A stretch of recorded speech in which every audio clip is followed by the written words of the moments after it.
Hello and good morning to everyone, welcome to perfectionise YouTube channel. आज हम लोग 27 सितंबर के कुछ करंट अफेयर्स को देखेंगे।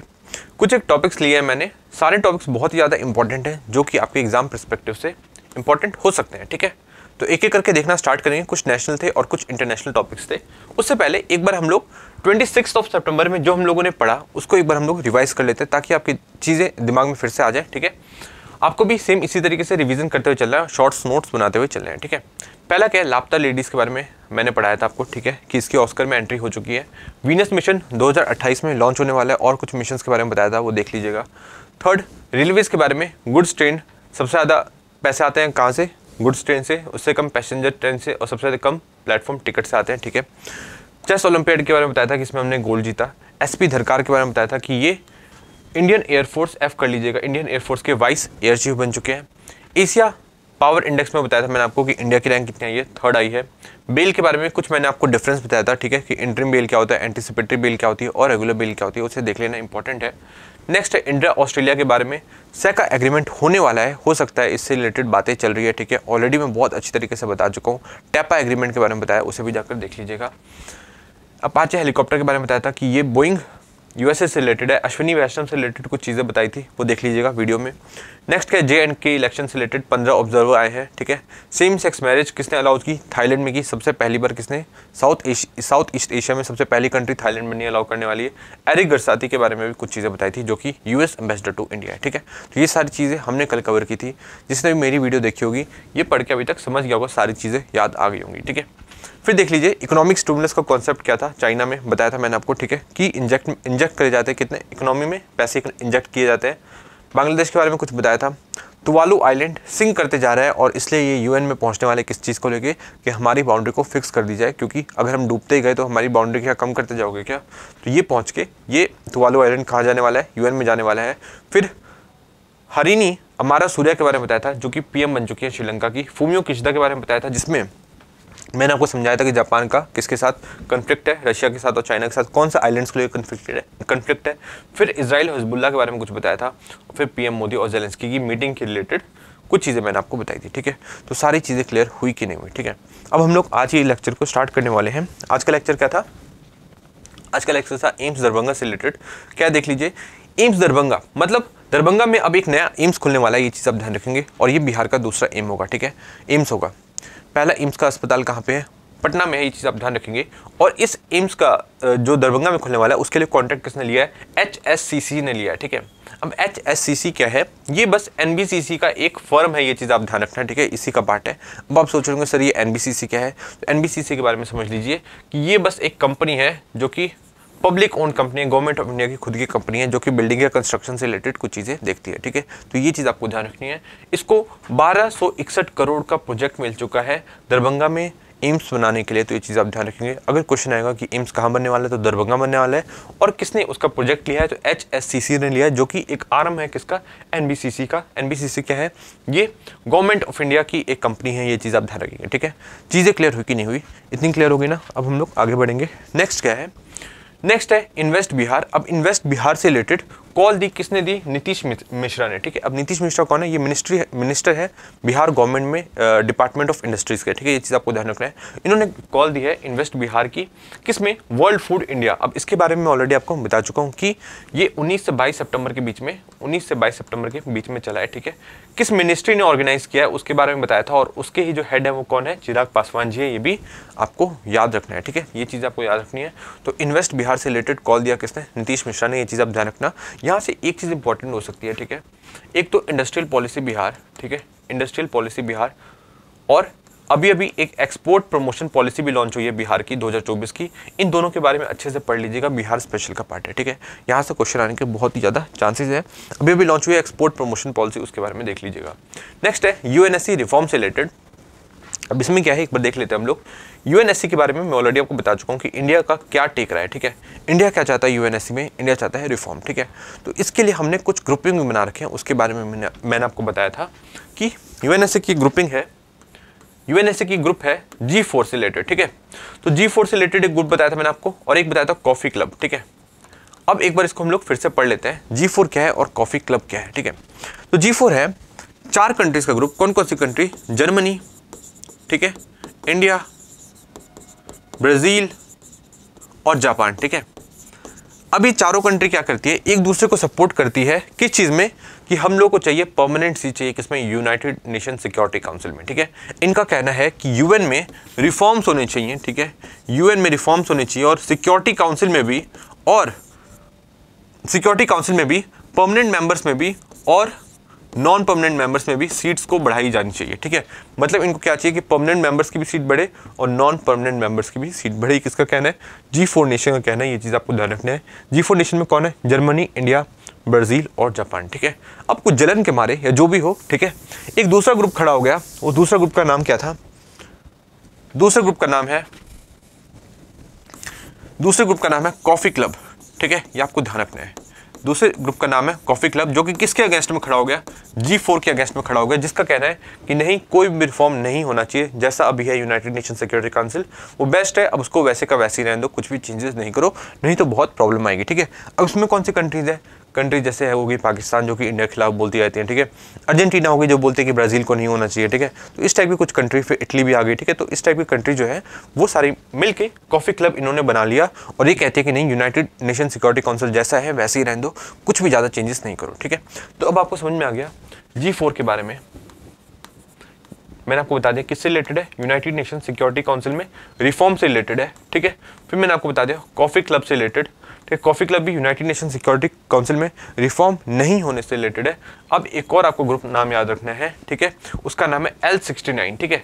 L69 आपको ग्रुप याद रखना है। क्यों मैं ये याद करवा रहा हूँ आपको, क्योंकि अभी रिसेंटली इंडिया के डेलीगेट्स ने L69 में मीटिंग की थी, क्योंकि इंडिया भी इसका पार्ट है, ठीक है, इंडिया भी इसका पार्ट है। और आई थिंक UNGA की जब असेंबली चल रही थी, जनरल असेंबली चल रही थी, तो उसी भी जयशंकर ने भी इसमें पार्टिसिपेट किया था, ये चीज़ आपको ध्यान रखना है, ठीक है।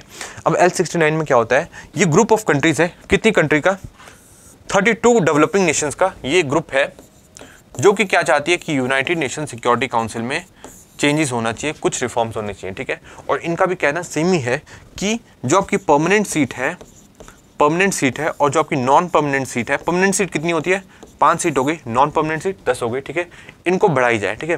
पर इनका सीधा सीधा कहना है कि टोटल 6 सीटें बढ़ाई जाए, 6 परमानेंट में भी बढ़नी चाहिए, मतलब 5 में 6 बढ़ के 11 हो जानी चाहिए, और नॉन परमानेंट जो कि अभी 10 है ये भी 6 बढ़ जानी चाहिए, तो 6 बढ़ के ये 16 हो जानी चाहिए, ठीक है। तो इनका तो सीधा सीधा कहना है कि 6 सीट दोनों जगह बढ़ा दो, यूनाइटेड नेशन सिक्योरिटी काउंसिल के परमानेंट सीट में भी और नॉन परमानेंट सीट में भी, ठीक है। चीज़ें क्लियर हुई कि नहीं, इनकी जो डिमांड है काफ़ी ज़्यादा स्पेसिफिक है, L69 और इंडिया इसका पार्ट है, ये चीज़ आप ध्यान रखेंगे, ठीक है। तो चीज़ें क्लियर हुई कि नहीं हुई। और भी इनके कुछ डिमांड्स है कि इसी में थोड़ा सा आगे बढ़ के कहते हैं कि जो जितनी भी ज्योग्राफी है पूरे वर्ल्ड को अच्छी तरीके से इसमें रिप्रेजेंट नहीं किया गया है यूनाइटेड नेशन सिक्योरिटी काउंसिल में, मतलब यूरोप और यूएसए के पास कुछ ज़्यादा ही एक्सेस पावर है, तो इसने कहा है कि हर एक जो ज्योग्राफी है, हर एक कॉन्टिनेंट का अपना रिप्रेजेंटेशन होना चाहिए। ये सारी बातें कौन करता है, L69 करता है, ये चीज़ आप ध्यान रखेंगे, जिसका इंडिया एक पार्ट है, ठीक है। तो चीज़ें क्लियर हुई। अब कौन कौन सी चीज़ें आपको क्लियर हो गई है, देखो G4 समझ में आ गया, 4 कंट्री कौन कौन सी, जर्मनी, ब्राज़ील, इंडिया और जापान, ठीक है। फिर कॉफ़ी क्लब जो कि किसके अगेंस्ट में खड़ा हो गया, G4 के अगेंस्ट में हो गया। और थर्ड एक ग्रुप समझ में आ गया आपको L69 के बारे में, ठीक है। अब मुझे नहीं लगता अब आपको कोई भी दिक्कत होगी। L69 की सीधे सीधे डिमांड है कि हाँ, यूनाइटेड नेशन सिक्योरिटी काउंसिल में होनी चाहिए, रिफॉर्म होनी चाहिए, पर 6 सीट बढ़ा दो, ठीक है। परमानेंट में भी 6 सीट बढ़ा दो और नॉन परमानेंट में भी 6 सीट बढ़ा दो, ठीक है। अभी परमानेंट में कितनी सीट है, अभी परमानेंट में 5 सीट है, ये चीज़ आपको ध्यान होगी, ठीक है। आगे देखते हैं, यूनाइटेड नेशन सिक्योरिटी काउंसिल समझ में आ गया। अब नेक्स्ट न्यूज़ की तरफ आगे बढ़े। नेक्स्ट न्यूज़ है आईफा अवार्ड से रिलेटेड। अब ये आईफा अवार्ड से रिलेटेड क्या है कि इस बार का आईफा अवार्ड कहाँ पे होने वाला है, तो आपको ध्यान रखना है कि इस बार का आईफा अवार्ड होने वाला है दुबई में होने वाला है। और दुबई में कहाँ पे, Etihad Arena, Yas bank, Yas Island, Abu Dhabi में होने वाला है, ये चीज़ आपको ध्यान रखना है, ठीक है। तो चीज़ें क्लियर हुई कि नहीं हुई। नेक्स्ट चीज़ ध्यान रखिए कि ये कब से कब के बीच में होगा, ये 27 से 29 सितंबर के बीच में होने वाला है, मतलब 3 दिन का ये पूरा प्रोग्राम होने वाला है, ये चीज़ आपको ध्यान रखना है। यूएई से रिलेटेड एक वहाँ के टॉलरेंस मिनिस्टर भी है जो कि हमेशा चर्चा में रहते हैं, उनका नाम है शेख नहायन बिन मुबारक अल नहायन, ठीक है। ये भी रिसेंटली कुछ 1 महीने पहले ही इंडिया में भी आए थे, इस चीज़ के बारे में मैंने आपसे बात करी थी, ठीक है। तो टॉलरेंस मिनिस्टर भी होते हैं कहाँ पे, टॉलरेंस मिनिस्टर भी होते हैं कहाँ पे, यूएई में, शेख नहायन बिन मुबारक अल नहायन, ये आप नाम ध्यान रखेंगे, ठीक है। इंडिया ये आते जाते रहते हैं और इंडिया और यूएई के रिश्तों को और भी अच्छा करते रहते हैं, ठीक है।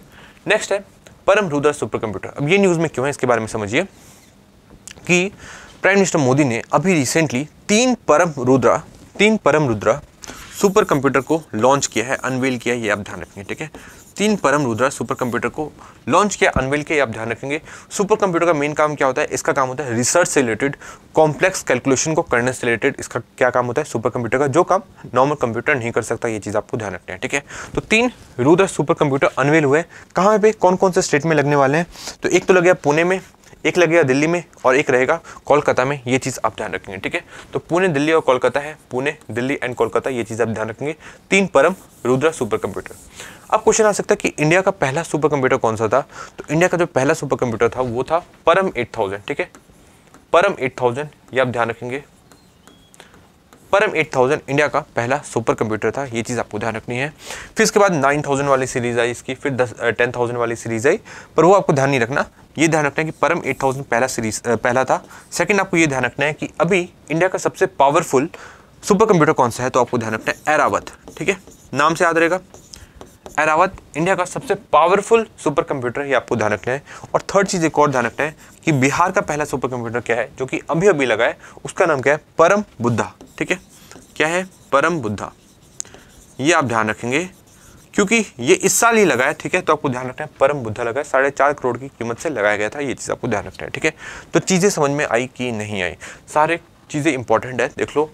परम 8000 इंडिया का पहला सुपर कंप्यूटर, ऐरावत सबसे अभी फास्टेस्ट सुपर कंप्यूटर इंडिया का, और परम बुद्धा बिहार का पहला सुपर कंप्यूटर। ये चीज़ आपको ध्यान रखना है। और ऐरावत की रैंक आई थी 75 किस चीज़ में? जब टॉप 500 की लिस्ट निकली कि टॉप 500 की लिस्ट निकली किसकी? टॉप 500 सुपर कंप्यूटर्स की पूरे वर्ल्ड में, तो इंडिया की रैंक आई थी। इंडिया के टोटल 4 सुपर कंप्यूटर थे, 500 में सिर्फ 4 थे, और उसमें से जो सबसे टॉप था वो 75th रैंक वाला ऐरावत था। ये चीज़ आपको ध्यान रखनी है। ठीक है, तो चीज़ें क्लियर हुई। सबसे ज़्यादा सुपर कंप्यूटर हैं जो कि सबसे ज़्यादा फास्टेस्ट माने जाते हैं, वो जनरली यूएसए के हैं, और यूएसए का फ्रंटियर सबसे ज़्यादा पावरफुल सुपर कंप्यूटर, ये आपको ध्यान रखना है। ठीक है, चीज़ें क्लियर हुई।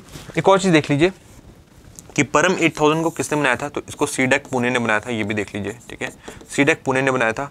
ऐरावत को भी सीडेक ने बनाया था। ठीक है, और परम बुद्धा को किसने बनाया था? सीडेक पटना ने बनाया था। ये चीज़ आपको ध्यान रखना है। ठीक है, तो सीडेक आएगा तो उसको लिंक कर दोगे किससे? सुपर कंप्यूटर से, आपको ध्यान रखना है। और सुपर कंप्यूटर किस चीज़ के लिए? कॉम्प्लेक्स प्रॉब्लम को सॉल्व करने से रिलेटेड है, जो कि नॉर्मल कंप्यूटर नहीं कर सकते। ठीक है, एक और क्वेश्चन आ सकता है कि सुपर कंप्यूटर का जो यूनिट क्या है इसको मापने की यूनिट क्या है? तो आपको ध्यान रखना है फ्लॉप्स इसकी यूनिट है, ये आपको ध्यान रखनी है। ठीक है, इससे related question I think MPPCS में लास्ट एमपीपीसीएस में आ रखा है, और राजस्थान एडमिनिस्ट्रेटिव सर्विस में भी आया होगा। ठीक है, तो आपके एग्जाम्स में आ सकता है, क्योंकि इस बार सुपर कंप्यूटर एक तो बिहार का भी लॉन्च हुआ, प्लस अब ये 3 परम रुद्रा सुपर कंप्यूटर भी लॉन्च हुए, तो आपको ये पूछा जा सकता है क्वेश्चन। तो फ्लोटिंग पॉइंट ऑपरेशन पर सेकंड इसको कहते हैं, फुल फॉर्म इसकी। तो फ्लॉप्स में इसको मापते हैं, टेरा फ्लॉप्स में इसको नापते हैं, ये चीज़ आप ध्यान रखेंगे। ठीक है, तो फ्लोटिंग पॉइंट ऑपरेशन पर सेकंड नाम ध्यान रहेगा। इंडिया ने जो भी 3 सुपर कंप्यूटर मिशन लॉन्च किए हैं, वो नेशनल सुपर कंप्यूटर मिशन के तहत लॉन्च किए हैं। ये जो नेशनल सुपर कंप्यूटर मिशन है, ये ज़्यादा पहले नहीं, 2015 में ही हमने लॉन्च की थी, जिसमें हमने कहा कि हम लोग 73 सुपर कंप्यूटर लगाने वाले हैं पूरे इंडिया में 2022 तक में। ठीक है, ये हमारा 2022 तक का टारगेट था नेशनल सुपर कंप्यूटर मिशन के तहत। ये चीज़ आपको ध्यान रखनी है। ठीक है, आई थिंक आपको अब सारी चीज़ें समझ में आ गई होगी। अगर नहीं समझ में आई तो एक बार दोबारा वीडियो को देख लीजिएगा। ठीक है, नेक्स्ट देखते हैं। नेक्स्ट चीज़ एक और है कि ये जो 3 परम रुद्रा सुपर कंप्यूटर लगे हैं ना, ये 130 करोड़ की लागत से लगे हैं। कहाँ पे लगे हैं? दिल्ली में, पुणे में एंड कोलकाता में। ये चीज़ आप ध्यान रखेंगे। ठीक है, और देखते हैं और क्या चीज़ें हैं। और मैंने आपको बताया था कि टॉप 500 में किसका किसका नाम आया है। एक तो आया ऐरावत का, ठीक है, 75th रैंक। 163 नंबर पे है परम सिद्धि एआई, फिर है सिद्धि एआई, 3rd नंबर पे है प्रत्युष, और 4th नंबर पे है मिहिर। ये चीज़ आप ध्यान रखेंगे, जिसकी रैंक 201 है और 354 है। ठीक है, तो हो सकता है ऐसे आए कि ऐरावत, सिद्धि, प्रत्युष और मिहिर किसका नाम है, तो आप ध्यान रखोगे ये सुपर कंप्यूटर्स के नाम है जो कि टॉप 500 में आए हैं इंडिया के। ये चीज़ आपको ध्यान रखनी है। ठीक है, 2023 वाली लिस्ट में। ठीक है, तो चीज़ें क्लियर हुई कि नहीं हुई परम रुद्रा सुपर कंप्यूटर के बारे में। नेक्स्ट देखते हैं, वर्ल्ड में सबसे आगे कौन है? वर्ल्ड में फ्रंटियर है यूएसए का। देख लो, सबसे ज़्यादा यूएसए की मिलेंगे। पहला यूएसए का है, सेकंड यूएसए का है, थर्ड यूएसए का है, 4th जापान, फिनलैंड, फिर स्विट्जरलैंड, फिर इटली, फिर स्पेन, फिर यूएस, और आई थिंक 10th भी यूएसए का ही होगा। ठीक है, तो इसको भी यूएसए ही कर लेना। तो ये बहुत सारे यूएसए के रहते हैं। ठीक है, यूएसए काफ़ी टेक्नोलॉजी में आगे है, ये आपको ध्यान रखना है। ठीक है, नेक्स्ट देखते हैं बिहार सुपर कंप्यूटर के बारे में, ये भी अभी हाल फिलहाल में लॉन्च हुआ, तो एक बार देख लीजिए, 1-1.5 महीने पहले की बात है। परम बुद्धा के बारे में मैं ऑलरेडी आपको बता चुका हूँ, 4.5 करोड़ की लागत से इसे बनाया गया है और ये AI बेस्ड सुपर कंप्यूटर है, ये भी चीज़ आपको ध्यान रखेंगे, ठीक है। नेक्स्ट देखते हैं, और इसे किसने बनाया, CDAC पटना ने बनाया, ये भी आप ध्यान रखेंगे, ठीक है। किसने बनाया, CDAC पटना ने बनाया, ये भी चीज़ आप ध्यान रखेंगे। तो चीज़ें क्लियर हुई कि नहीं हुई, आई थिंक क्लियर हो गई होगी। अब देखते हैं next, L69 and C10। L69 के बारे में बता दिया कि ये क्या है, ये ग्रुप है जो कि UNSC में क्या चाहता है, रिफॉर्म चाहता है, ठीक है। इसमें जो S जयशंकर साहब है उन्होंने मीटिंग की थी, तो इसलिए न्यूज़ में है, इस पर हो सकता है क्वेश्चन में आ जाए तो कर लेना। नेक्स्ट क्या आ सकता है, C10 के बारे में भी आ सकता है, ठीक है। तो C10 के बारे में बस इतना ध्यान रखो कि 10 अफ्रीकन कंट्री का ग्रुप है, ठीक है, ये चीज़ आपको ध्यान रखनी है और इसके बारे में ज़्यादा ध्यान रखने की जरूरत नहीं है, ठीक है। तो चीज़ें क्लियर हुई कि नहीं हुई, ठीक है। आगे देखते हैं, आगे देखते हैं बेल वर्सेस पेरोल, ठीक है। अब मैंने आपको कल क्या बताया था, कल मैंने आपको बेल के बारे में बताया था, ठीक है। बेल के बारे में मैंने आपको एक इंपॉर्टेंट कीवर्ड बताया था कि ये प्रोविजनल रिलीज है, ठीक है। जैसे कि डिग्री मिलने से पहले प्रोविजनल डिग्री मिल जाती है, ठीक है, वैसे ही प्रोविजनल रिलीज है। अगर आपको बेल मिलने वाली हो, मतलब अगर हो सकता है कि चार्जशीट फाइल होने में टाइम लग रहा हो, ठीक है, या इन्वेस्टिगेशन करने में टाइम लग रहा हो, तो बेल दे दी जाती है किसके द्वारा, कोर्ट के द्वारा, ये चीज़ आप ध्यान रखना है। और कोर्ट जब चाहे तो इसको हटा भी सकता है, ये भी चीज़ आपको ध्यान रखना है, ठीक है। तो ये क्या है, प्रोविजनल रिलीज है, टेम्पररी रिलीज कर दिया जाता है, ठीक है। तो बेल के बारे में मैंने आपको 3 चीज़ बताई थी, 3 टाइप के बेल बताए थे। एक बताया था रेगुलर बेल, ठीक है, जो कि आप अगर पुलिस कस्टडी में है, ठीक है, और अगर बेलेबल ऑफेंस है तो मैं आपको मिल जाएगा। सेकंड होगा आपका एंटिसिपेटरी बेल, ठीक है, ये अरेस्ट होने से पहले। थर्ड हो गया इंटरिम बेल, जो कि बहुत ही शॉर्ट टाइम के लिए, जो कि अरविंद केजरीवाल जी को मिला था, ठीक है। अब फोर्थ टाइप का बेल याद रखेंगे, फोर्थ टाइप का बेल याद रखेंगे, डिफॉल्ट बेल। अब ये क्या होता है, डिफ़ॉल्ट बेल ये होता है जब पुलिस चार्जशीट फाइल करने में नाकामयाब रहती है, ठीक है, और बस जो व्यक्ति है वो अंदर पड़ा ही रहे, ठीक है, तो डिफ़ॉल्ट बेल मिल जाती है। अभी हाल ही में एक व्यक्ति को भी मिली थी, तो आपको ध्यान रखना है, डिफ़ॉल्ट बेल आप ध्यान रखेंगे। और फिफ्थ टाइप का एक बेल याद रखेंगे, मेडिकल बेल, जो कि इमरजेंसी सिचुएशन के लिए होता है। फॉर एग्जांपल कुछ ऑपरेशन करवाना हो या कुछ भी करवाना हो तो आपको मेडिकल बेल भी मिल सकता है, ये चीज़ आप ध्यान रखें, ठीक है। तो अब मुझे नहीं लगता कि बेल से रिलेटेड कोई भी आपके दिमाग में कोई भी किसी भी टाइप का इशू रह गया होगा। बेल अच्छी तरीके से आपको कवर हो गया होगा, regular bell, anticipatory bell, interim bell, फिर डिफ़ॉल्ट बेल और मेडिकल बेल। बेल वाला जो क्वेश्चन है बहुत ज़्यादा इंपॉर्टेंट है, क्यों?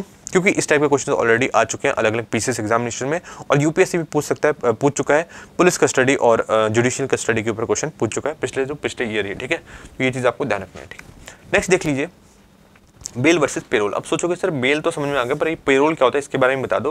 देखो ये छोटे छोटे टॉपिक्स है ना, जहाँ पे आपको ध्यान देने की जरूरत है। इसको अगर आपने एक बार पढ़ लिया तो आप इसको कभी भी नहीं भूलोगे, ठीक है। पर अगर आपने नहीं पढ़ा, क्वेश्चन में आ गया, तो पक्का गलती करके आने वाले हो, ठीक है। तो देख लो, पेरोल जो है ये सजा के बाद दिया जाता है, कन्विक्शन के बाद दिया जाता है, पहली चीज़ तो। और दूसरी चीज़, पेरोल आप जितनी बार चाहे उतनी बार ले सकते हैं, ठीक है।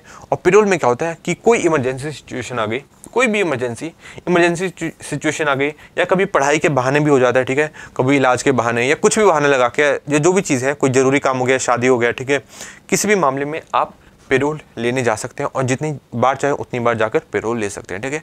पेरोल की खास बात यह है कि पेरोल से अगर आप बाहर निकलते हैं तो जितने दिन भी आप बाहर रहेंगे वो आपकी एज अ सज़ा ही मानी जाएगी, ठीक है। जैसे आपको 5 साल की सज़ा मिली हुई है, और अगर आप 1 महीने के लिए बाहर निकल गए तो उसे भी सज़ा में ही काउंट किया जाएगा, ऐसा नहीं कि 1 महीने आपको एक्स्ट्रा रहने पड़ेंगे, ठीक है।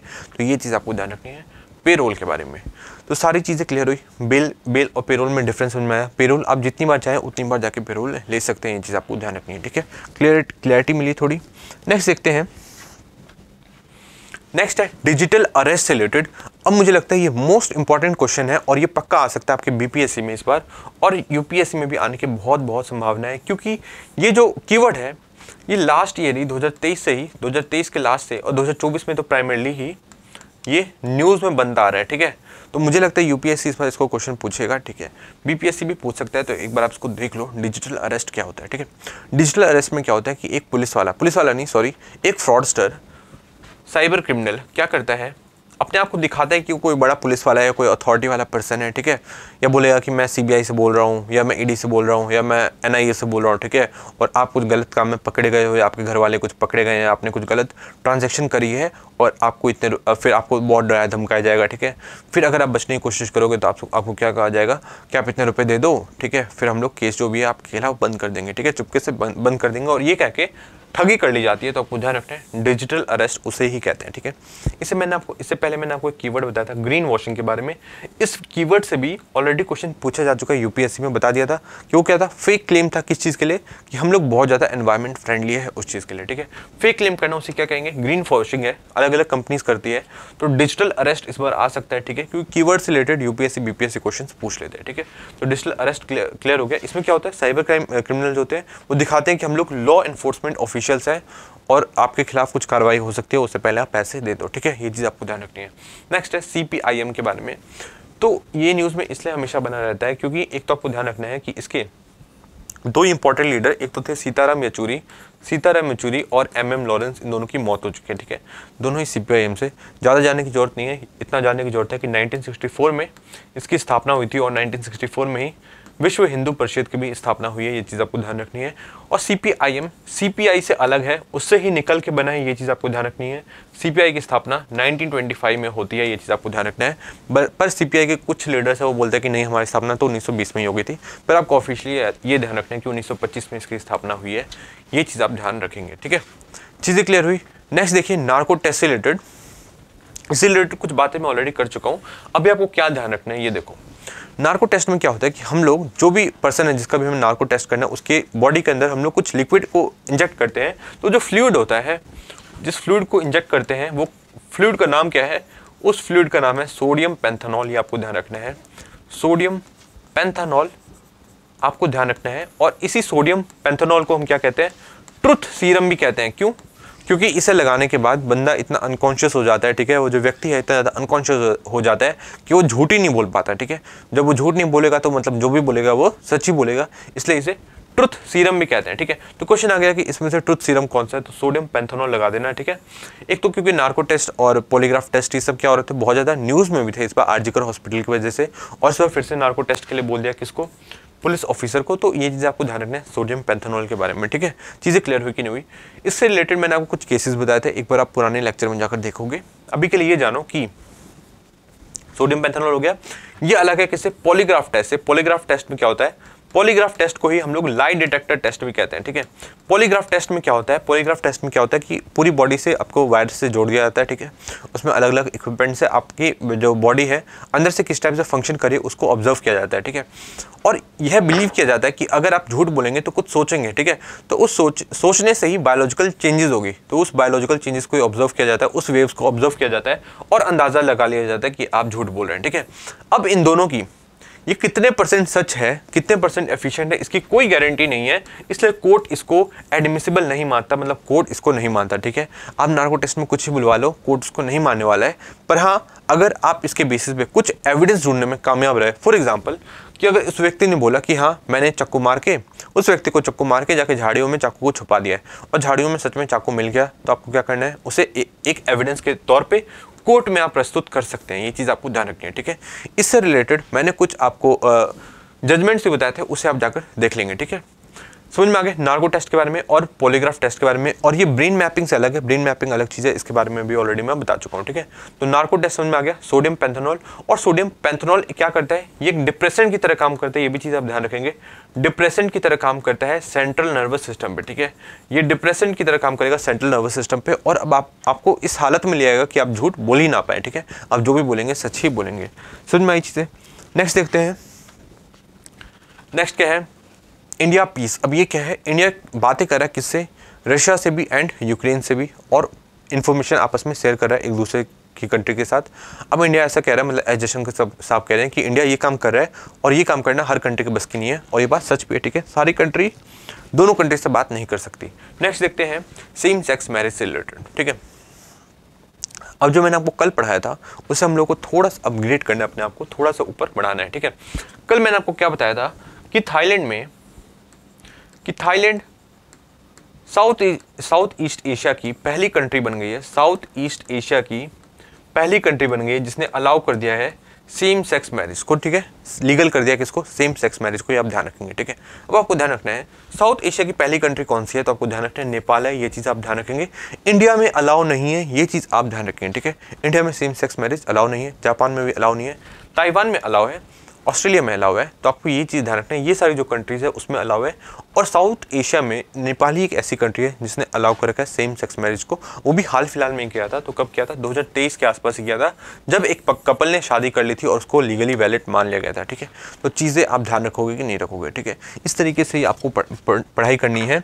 2023 में नेपाल ने मान लिया। इंडिया का अभी क्या स्टेटस है, इंडिया के बारे में जान लो कि इंडिया जो सेम सेक्स मैरिज है उसको लीगल राइट्स नहीं देता, ये चीज़ आप ध्यान रखेंगे। ठीक है, अगर आपको शादी करनी है तो कर सकते हो, पर हम लोग उसको लीगली मानेंगे नहीं, ये चीज़ आपका, ये गवर्नमेंट ऑफ इंडिया का स्टांस है, ये चीज़ आप ध्यान रखेंगे। ठीक है, इससे रिलेटेड एक इंपॉर्टेंट केस भी हुआ था, मैं आपको अभी बताता हूँ। ठीक है, अभी चीज़ के लिए ये जानो कि थाईलैंड ने अलाउ किया है और किसके पास है, नेपाल भी इस चीज़ को अलाउ कर चुका है। कब? 2023 में, ये चीज़ आप ध्यान रखेंगे। ठीक है, नेक्स्ट देख लीजिए कि इससे रिलेटेड एक इंपॉर्टेंट केस है सेम सेक्स मैरिज से रिलेटेड, जो कि इस बार आपके क्वेश्चन में आ सकता है। सुप्रियो चक्रवर्ती वर्सेस यूनियन ऑफ इंडिया 2023 में, आई थिंक अक्टूबर में इसका वर्डिक्ट आया है। ठीक है, एक बार चेक कर लीजिएगा।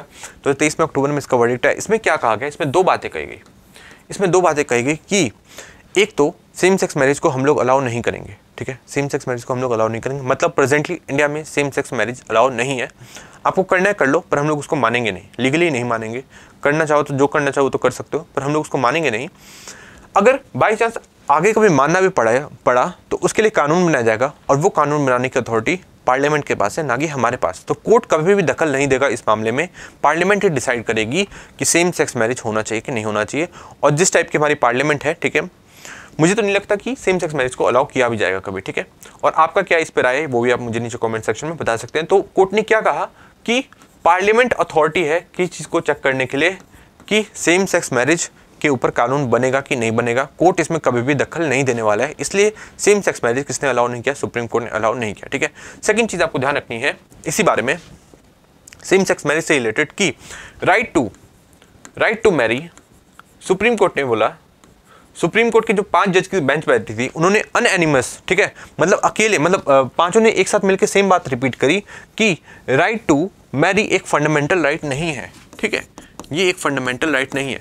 तो अब यहाँ पे बहुत सारे बच्चों को कन्फ्यूजन हो रही होगी, सर आपने तो बताया था, आपने नहीं, मतलब मैंने तो सुना था पहले कि राइट टू मैरी एक फंडामेंटल राइट है। तो मैं वो कन्फ्यूजन आपको थोड़ी सी दूर कर देता हूँ। आपको अभी के लिए ये ध्यान रखना है कि राइट टू मैरी कोई भी आपका फंडामेंटल राइट नहीं है, ये आर्टिकल 21 के तहत नहीं आता। ये चीज़ आपको ध्यान रखनी है। आपको जो कन्फ्यूजन हुई है ये आर्टिकल 21 के तहत नहीं आता है। आपको जो कन्फ्यूजन हुई है वो हुई है क्योंकि आर्टिकल 21 आपको अलाउ करता है कि अगर आप शादी करें तो अपने चॉइस के पर्सन के साथ करें। ठीक है, मतलब आपको चॉइस देता है शादी करते टाइम। ऐसा नहीं है कि आपको शादी करने का फंडामेंटल राइट दे रहा है, पर चॉइस दे रहा है। चॉइस करने का आपके पास फंडामेंटल राइट है कि अगर आप शादी करना चाहें तो अपने पसंद के व्यक्ति के साथ करें। ठीक है, पर शादी करना ही खुद में फंडामेंटल राइट नहीं है, ये चीज़ आपको ध्यान रखना है। तो ये बस आपको चॉइस दे रहा है कि अगर आप शादी करें तो अपने खुद के पसंद के व्यक्ति के साथ कर सकते हैं अगर आपकी लीगल एज हो चुकी है तो, पर आपको ये राइट टू मैरी नहीं दे रहा है। ये चीज़ आपको ध्यान रखना है। ठीक है, तो ये कंफ्यूजन आपके दिमाग से दूर हो जानी चाहिए। अगर ये ऑप्शन में आएगा तो आप पक्का गलती करके आओगे, तो आप ध्यान रखोगे। ठीक है, तो सुप्रियो चक्रवर्ती वर्सेस यूनियन ऑफ इंडिया 2023 के केस में क्या हुआ कि सुप्रीम कोर्ट ने बोला कि राइट टू मैरी एक फंडामेंटल राइट नहीं है, और जो पार्लियामेंट है सोल अथॉरिटी है जो कि डिसाइड करेगी कि सेम सेक्स के ऊपर कानून बनना चाहिए कि नहीं बनना चाहिए। ये चीज़ आप ध्यान रखेंगे। ठीक है, सेम सेक्स मैरिज से रिलेटेड एक और चीज़ ध्यान रख लीजिए कि Navtej Singh Johar versus union of India 2018 case में सेम सेक्स के जो व्यक्ति हैं अगर वो सेक्सुअल कॉन्टैक्ट बनाते हैं तो उस ऑफेंस को, जो पहले की ऑफेंस माना जाता था, उस वर्क को, ठीक है, अब डिक्रिमिनलाइज कर दिया गया। ये चीज़ आप ध्यान रखेंगे। इसे कब डिक्रिमिनलाइज किया गया था? इसे 2018 में डिक्रिमिनलाइज किया गया था। ये चीज़ आप ध्यान रखेंगे। ठीक है, कौन सा केस था? Navtej Singh Johar versus union of India, जिसने डिक्रिमिनलाइज कर दिया था किसको? सेम सेक्स मैरिज को। ये आप ध्यान रखें। ठीक है, ये सेम सेक्सुअल कॉन्टैक्ट बनाने से रिलेटेड था और डिक्रिमिनलाइज कर दिया था। ये चीज़ आप ध्यान रखें। किसमें किया था? 2018 में। अब आपको नाम कैसे याद रखना है? Navtej Singh Johar versus union of India. जौहर से आप समझ गए होंगे। ठीक है, तो आप इसको याद रख लेंगे कि कैसा है Navtej Singh Johar versus union of India. कौन सा केस है? ये सेम सेक्स से रिलेटेड केस है। ठीक है, जिसमें सेक्शन 377 को IPC के स्ट्रक डाउन कर दिया था किसने? सुप्रीम कोर्ट ने। ये चीज़ आप ध्यान रखें। ठीक है, तो सेम सेक्स मैरिज से रिलेटेड चीज़ समझ में आ गई। ठीक है, सेम सेक्स मैरिज में राइट टू मैरी हमारे पास कोई भी फंडामेंटल राइट ऐसा कुछ भी नहीं है। ठीक है, अगर आप अपने पसंद के व्यक्ति से शादी करना चाहते हैं तो वो आपका एक फंडामेंटल राइट है, और वो आपका आर्टिकल 21 के अंदर आता है। ये चीज़ आप ध्यान रखेंगे। ठीक है, तो चीज़ें क्लियर हुई। नेक्स्ट देखते हैं इंटरनेशनल में, अब देख रहे हैं हम लोग साउथ कोरिया से रिलेटेड। साउथ कोरिया से रिलेटेड न्यूज़ क्या है कि South Korea to criminalise watching और पोजेसिंग सेक्सुअल एक्सप्लिसिट डीफेक्स। ठीक है, डीफेक क्या होता है ऑलरेडी मैं आपको बता चुका हूँ, एआई के माध्यम से बनाया जाता है। अब जो सेक्सुअली एक्सप्लिसिट डीफेक है उसको किसने बैन कर दिया? साउथ कोरिया ने बैन कर दिया। अगर कोई भी पोजेस करता है इस टाइप के डीफेक्ट्स को तो उस पर कार्रवाई हो सकती है साउथ कोरिया के कानून के मुताबिक। ये चीज़ आप ध्यान रखेंगे। ठीक है, इंडिया में क्या बैन हुआ है? इंडिया में चाइल्ड पॉर्न से रिलेटेड हुआ है, चाइल्ड पोर्नोग्राफी से रिलेटेड हुआ है कि अब कोई फैलाने वाला ही नहीं, अगर कोई डाउनलोड भी करता है तो उस पर भी कार्रवाई हो सकती है। सेक्शन 15 ऑफ पॉक्सो एक्ट के तहत ये चीज़ आप ध्यान रखेंगे। और पॉक्सो एक्ट कब लॉन्च हुआ था, मतलब कब बनाया गया था? उसे 2012 में बनाया गया था। ठीक है, तो ये चीज़ आपको ध्यान रखनी है। तो साउथ कोरिया ने क्या किया है कि डीफेक से रिलेटेड सेक्सुअली एक्सप्लिसिट वीडियोस अगर कोई पोजेस करता है, कोई अपने पास रखता है तो उसके ऊपर भी कार्रवाई हो सकती है। ऐसा क्यों करा गया है? क्योंकि जितनी भी जो वीडियोज़ हैं जो कि डीफेक्ट्स है वो सारी ज़्यादातर जो है साउथ कोरियन वुमेन के ऊपर ही है। ये चीज़ आप ध्यान रखेंगे। ठीक है, 50 से 60% वीडियो साउथ कोरियन वुमेन के ऊपर ही है। ये चीज़ आप ध्यान रखेंगे। सेकंड है इंटरनेशनल में यूएसए और यूक्रेन। अब यूएसए ने एक तरीके का पीस वाला जेस्चर दिखाते हुए यूक्रेन को $8 बिलियन फिर से मिलिट्री एड दे दी है। ये चीज़ आपको ध्यान रखनी है। ठीक है, नेक्स्ट देखते हैं।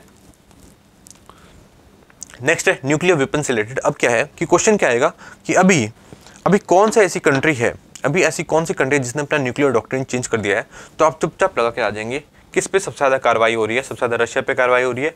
सब लोग उसको घेर के मारने की कोशिश करें तो रशिया ने अपनी न्यूक्लियर डॉक्ट्रिन चेंज कर दी है। ये चीज़ आपको ध्यान रखनी है। ठीक है, न्यूक्लियर डॉक्ट्रिन को चेंज कर दिया, ये आपको ध्यान रखना है। तो कौन सी कंट्री है? रशिया कंट्री है। एक बार देख लीजिए टोटल कितनी कंट्रीज़ के पास न्यूक्लियर बॉम्ब है। तो टोटल 9 कंट्रीज़ है।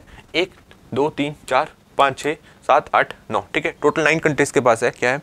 Nuclear bomb. ये आप ध्यान रखेंगे। अभी एक और कंट्री ऐड हो सकती है, ईरान, क्योंकि ये बहुत ज़्यादा करीब है किसके? न्यूक्लियर बॉम्ब बनाने के। इसलिए यूएसए और इजराइल इसके पीछे पड़े हुए हैं कि अगर ईरान ने बना लिया तो पूरी की पूरी जो पॉलिटिक्स ही चेंज हो जाएगी। ये आपको ध्यान रखना है। न्यूक्लियर बॉम्ब से रिलेटेड मैनहट्टन प्रोजेक्ट भी है, मैनहट्टन प्रोजेक्ट भी है, जिसके ऊपर पिछली बार क्वेश्चन पूछा जा चुका है बीपीएससी में। ठीक है, अब देख लो क्वेश्चन कैसे घुमा फिरा के आते हैं, मतलब क्वेश्चन आसपास से ही कहीं से आने वाले हैं। आपको हर चीज़ को अच्छी तरीके से देखते हुए चलना है। ठीक है, तो मैनहट्टन प्रोजेक्ट किससे रिलेटेड है? न्यूक्लियर बॉम्ब से रिलेटेड है। ईरान बनाने वाले, ये चीज़ मैंने आपको बता दिया। अभी कितनी कंट्रीज़ के पास है? अभी टोटल 9 कंट्रीज़ के पास है। ये आपको ध्यान रखना है। और इंडिया ने कब पोजेस किया था? इंडिया को न्यूक्लियर बॉम्ब कब मिला था? टेक्नोलॉजी कब मिली थी? 1974 में मिली थी, पोखरान 1 के दौरान। ठीक है, पोखरान 1 में इंडिया ने टेस्ट कर दिया था और बता दिया था कि हमारे पास भी न्यूक्लियर टेक्नोलॉजी है। फिर बल्कि हमने थोड़ा सा रोक दिया, फिर उसे 1998 में फिर से डिटोनेट कर दिया और सबके सामने जग जाहिर कर दिया। ठीक है, तो पोखरान 1 में हमारे पास पर टेक्नोलॉजी तो आ ही गई थी। ये चीज़ आप ध्यान रखेंगे। और ये जो प्रोजेक्ट था इसका नाम हमने क्या दिया था? इसका नाम दिया था स्माइलिंग बुद्धा। ये चीज़ आप ध्यान रखेंगे, स्माइलिंग बुद्धा। और ये इंदिरा गांधी के टाइम पे था। ये भी चीज़ आप ध्यान रखें। ठीक है, तो चीज़ें क्लियर हुई कि नहीं हुई? पोखरान 1 के बारे में समझ में आ गया। और इसके बाद हमने कब किया? पोखरान 2 में किया। पोखरान 2 में किया 1998 में, जिसमें हम लोगों ने टोटल 5 न्यूक्लियर बॉम्ब को डिटोनेट किया था। ये चीज़ आप ध्यान रखेंगे। ठीक है, तो चीज़ें क्लियर हुई कि नहीं हुई? इसके बाद ही फिर पाकिस्तान में कूद दिया, पाकिस्तान ने भी कर लिया। ठीक है, ये चीज़ आप ध्यान रखेंगे। और फिर उसके बाद यूएसए का सैंक्शन लग गया था किस पे? इंडिया और पाकिस्तान दोनों पे ही। तो सारी चीज़ आपको ध्यान रखनी है। सबसे ज़्यादा जो न्यूक्लियर बॉम्ब है किसके पास है? यूएसए एंड रशिया के पास है और टोटल 90% है। ठीक है, मतलब जितने भी न्यूक्लियर बॉम्ब है उसके 90% अकेले यूएसए और रशिया के पास है। ये आप ध्यान रखेंगे। तो ये कुछ कंट्रीज़ है, इसमें इसराइल को भी जोड़ लीजिएगा। ठीक है, इसराइल बोलता नहीं है पर इसराइल के पास न्यूक्लियर बॉम्ब है और वो अब धीरे करके बोलना उसने स्टार्ट कर दिया। ठीक है, तो ये सारी चीज़ आपको ध्यान रखनी है। एक कॉन्सेप्ट ध्यान रखना है न्यूक्लियर डेटरेंस का। ठीक है, पिछली बार मैनहट्टन आया तो इस पर हो सकता है न्यूक्लियर डेटरेंस क्या है? तो एक तरीके का डेटरेंस है, मतलब एक तरीके का डर है। किसका डर है? ये न्यूक्लियर स्टेट का डर है। किससे? न्यूक्लियर स्टेट से ही, कि अगर हमने किसी कंट्री पे न्यूक्लियर एटम बॉम्ब से हमला किया तो हो सकता है वो भी हमें रिटेलिएट तो करेगा ही। ठीक है, वो रिटेलिएट करेगा तो फिर हम पे भी उतना ही नुकसान हो जाएगा। तो न्यूक्लियर बॉम्ब करने का जो नुकसान है वो ज़्यादा है किसका? उससे फ़ायदे से। ठीक है, मतलब न्यूक्लियर बॉम्ब अगर हमने किसी पे गिराया तो वो भी हम पे गिरा देगा। ठीक है, तो उससे तो हम सब लोग ही मारे जाएंगे एट द एंड में। ठीक है, तो उसका जो नुकसान है वो काफ़ी ज़्यादा हैवी होने वाला है, उसका फ़ायदा बहुत ही कम होने वाला है। तो ये हो गया न्यूक्लियर डेटरेंस। ठीक है, तो इसी न्यूक्लियर डेटरेंस की वजह से ना इंडिया पाकिस्तान पे करता है, ना पाकिस्तान इंडिया पे हमला करता है। ये चीज़ आपको ध्यान रखनी है। रखनी है, ठीक है। तो न्यूक्लियर डेटरेंस का कॉन्सेप्ट आपको समझ में आया, ये चीज़ आपको ध्यान रखनी है। इंडिया की भी अपनी खुद की न्यूक्लियर डॉक्ट्रिन है और इसमें हम लोग नो फर्स्ट यूज़ पे बिलीव करते हैं, ठीक है, कि हम लोग पहली बार यूज़ नहीं करेंगे, इस चीज़ पे हम लोग बिलीव करते हैं। पर इस पे हम लोग एक और चीज़ बिलीव करते हैं कि अगर आपने यूज़ कर दिया, हल्का सा भी यूज़ कर दिया, या टेस्ट करने के लिए कर दिया, थोड़ा सा डराने के लिए कर दिया, या कितने ग्राम में कर दिया, तो हम लोग आप पे ऐसी कार्रवाई करेंगे ना कि आप ध्यान रखोगे, ठीक है। तो हम लोग आपको पूरी तरीके से ही खत्म कर देंगे, नेस्तनाबूद कर देंगे, ये चीज़ आपको ध्यान रखनी है, ठीक है। तो इंडिया की नो फर्स्ट यूज़ की पॉलिसी है, पर यह भी पॉलिसी है कि अगर आपने थोड़ा सा भी करने की कोशिश की तो हम लोग आपको पूरी तरीके से ही खत्म कर देने वाले हैं। ये इंडिया की पॉलिसी है, आपको ध्यान रखना है। सेकंड, इंडिया की ये पॉलिसी है कि कोई भी हम लोग नॉन न्यूक्लियर स्टेट के खिलाफ कार्रवाई नहीं करेंगे। फॉर एग्जांपल श्रीलंका, समझ लो श्रीलंका कुछ दिनों बाद बदतमीजियां स्टार्ट कर देता है, समझ लो, मान लो, ठीक है। तो ऐसा नहीं कि श्रीलंका पे हम लोग न्यूक्लियर बॉम्ब से हमला कर देंगे, ऐसा कुछ भी नहीं होने वाला है। किसी भी हम नॉन न्यूक्लियर स्टेट पे कभी भी हम हमला नहीं करेंगे, चाहे कितनी भी लड़ाई चलती रहे। पर लड़ाई के दौरान अगर उसने गलती से भी केमिकल बॉम्ब से हमला कर दिया, या कुछ केमिकल से बीमारी फैलाने की कोशिश की, ठीक है, या बायोलॉजिकल बॉम्ब से हमला किया, ठीक है, कुछ इस टाइप की बीमारी फैलाने की कोशिश की, तो हम लोग उस पर न्यूक्लियर बॉम्ब से अटैक कर देंगे पहले, चाहे उसके पास न्यूक्लियर बॉम्ब हो या ना हो। ये चीज़ आपको ध्यान रखनी है, ठीक है। तो चीज़ें क्लियर हुई कि नहीं हुई। इंडिया क्या सोचता है कि अगर आपने केमिकल बॉम्ब से भी किया या बायोलॉजिकल बॉम्ब से भी किया और आप अगर नॉन न्यूक्लियर स्टेट है, तब भी हम आप पे हमला कर देंगे, किससे? न्यूक्लियर बॉम्ब से। ये चीज़ आपको ध्यान रखना है। तो ये इंडिया की पॉलिसी है। क्वेश्चन यहीं से आते हैं, ये चीज़ आपको ध्यान रखनी है, ठीक है। अभी हाल फिलहाल में नो फर्स्ट यूज पॉलिसी को चेंज भी करने की बात करी जाती है, पर इंडिया ने चेंज नहीं करी और मुझे लगता है चेंज नहीं भी करनी चाहिए। तो ये चीज़ है इंडिया की, ठीक है। और देख लो, इंडिया का एक और मिनिमम डेटरेंट का भी कॉन्सेप्ट है, ठीक है, कि हम लोग मिनिमम डेटरेंस रखते हैं कि भाई अगर यार देखो थोड़ी बहुत चीज़ें तो चलती है, पर अगर आप ज़्यादा करने की कोशिश करोगे तो हमारे पास ये भी चीज़ है, एक मिनिमम डेटरेंट का भी कॉन्सेप्ट इंडिया फॉलो करता है। ये चीज़ आपको ध्यान रखनी है, ठीक है। एक और चीज़ देख लो यार, रशिया ने एक और चीज़ क्या बोली है, मैं आपको बताना भूल गया।